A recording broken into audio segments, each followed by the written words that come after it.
நம்ம இன்றைக்கி வந்து கொடி அப்படிங்கிற இதில் வந்து பார்க்க போகிறோம். கொடி அப்படி என்னென்னா தேசிய கொடி, அதாவது மூவர்ண கொடி இருக்குல்ல அது. அதை பற்றி முக்கியமான கேள்விகள் வந்து பொது அறிவில் கேட்டுட்ருக்குறாங்க. ஐஎன்எம்மில் கவர் ஆகும் இது. அந்த இதை பற்றி பார்ப்போம். இப்போது 31 டிசம்பர் 1929 ராவி நதிக்கரை, அதாவது லாகூரில் இருக்கிற ராவி நதிக்கரையில் ஜவஹர்லால் நேரு வந்து ஏற்றியிருப்பார்.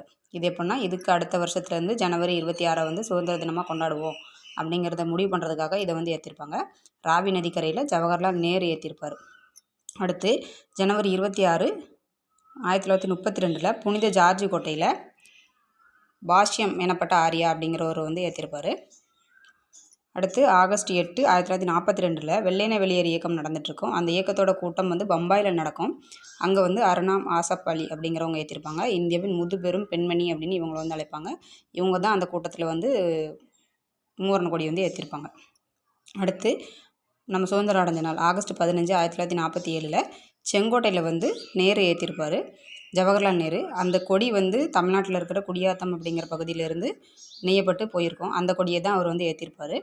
அதே நாள் சுதந்திரம் அடைஞ்ச அதே நாள் வந்து காமராஜர் வந்து அவரோட அரசியல் குருவான சத்தியமூர்த்தி அவரோட இல்லத்தில் வந்து கொடியேற்றியிருப்பார். இது எல்லாமே கொடி ஏற்றினவங்க அந்த இதில் உள்ளது. இப்போது நம்ம சுதந்திரம் அடைஞ்ச நாளை துக்க தினமாக வந்து ஒருத்தவங்க வந்து செலிப்ரேட் பண்ணியிருப்பாங்க. அது யாருன்னு கமெண்ட்டில் சொல்லுங்கள். தேங்க்யூ.